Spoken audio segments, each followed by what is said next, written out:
guys, welcome to the session of week 10 Greater Noida. So guys, yesterday we were talking about a topic that is automation ethical or not? Okay, so कल हम लोग ने discuss किया कि automation अगर हम लोग करते हैं कोई भी ऑर्गेनाइजेशन में या इंडस्ट्री में, अगर हम लोग ऑटोमेशन को इंट्रोड्यूस करते हैं या फिर वो ऑर्गेनाइजेशन ऑटोमेशन को इंट्रोड्यूस कर रहे हैं उन लोग की ऑर्गेनाइजेशन में, तो ये कितना एथिकल है और ये कितना अनएथिकल है। एथिकल का सवाल इसीलिए आता है कि ऑटोमेशन से कोई प्रॉब्लम नहीं है, बट ऑटोमेशन अगर हम लोग करते हैं, अगर ऑटोमेशन पूरी तरह आ जाता है तो क्या ये जॉब सिक्योरिटी के ऊपर या फिर अनएम्प्लॉयमेंट के ऊपर कोई इम्पैक्ट होता है या फिर नहीं। अगर होता है तो वो पॉजिटिव इम्पैक्ट होता है या फिर नेगेटिव इम्पैक्ट होता है। इसीलिए बस एथिकल और अनएथिकल का सवाल या फिर कंसेप्ट ऑटोमेशन के साथ इसीलिए रिलेटेड है, नथिंग एल्स। ओके, सो अब हम लोग देखेंगे कि ऑटोमेशन एथिकल है या फिर एथिकल नहीं है। अगर एथिकल है तो कितना है, अगर अनएथिकल है तो वो कितना है, और किस किस वे में एथिकल है या फिर किस किस वे में अनएथिकल है। ओके, तो कल हम लोग ने ऑटोमेशन का एडवांटेजेस देख लिया है कि उससे वर्क बहुत फास्ट होता है।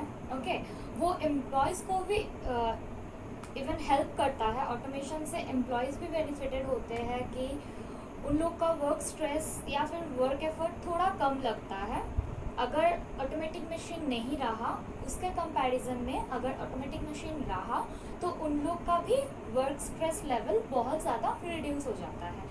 तो ये ऑल ओवर ऑटोमेशन, अब तक हम लोगों ने देखा कि overall automation is benefited for both the organisation and the employees. Okay, अब हम लोग ने कल डिसएडवांटेजेस भी देखा है। दो डिसएडवांटेजेस मेनली हम लोग ने देखा है कि ऑटोमेशन से डिफेक्टिव पीसेस ज़्यादा हो सकता है।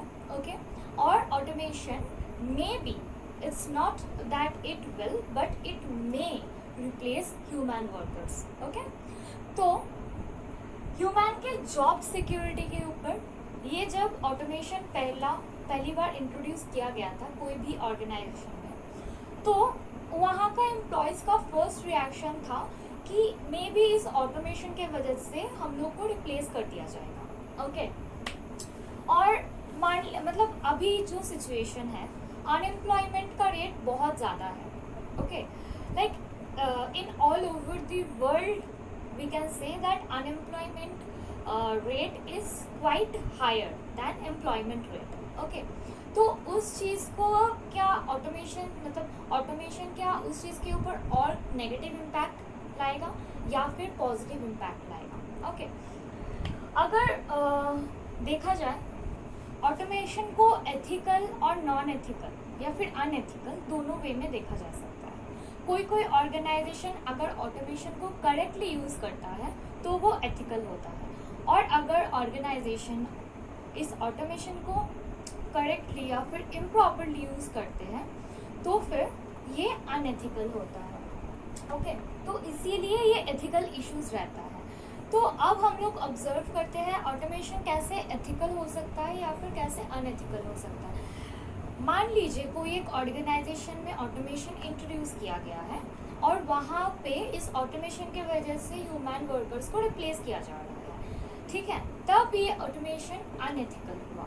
बट अगर किसी ऑर्गेनाइजेशन में और ऑटोमेशन को इंट्रोड्यूस किया जा रहा है और वहाँ इसलिए इंट्रोड्यूस किया जा रहा है कि वो ह्यूमन वर्कर्स को हेल्प कर सके, तब ये ऑटोमेशन एथिकल होता है। ओके, जब ये एम्प्लॉयज़ या फिर वर्कर्स ये समझ जाएंगे कि ऑटोमेशन सिर्फ उनको रिप्लेस करने के लिए नहीं, रादर उन लोगों को हेल्प करेगा और ज़्यादा उन लोगों का वर्क स्ट्रेस रिड्यूस करेगा, तो वो लोग इजीली समझ जाएंगे कि ये ऑटोमेशन जो किया गया है वो एथिकल है। Okay, so this is all for today, thank you so much.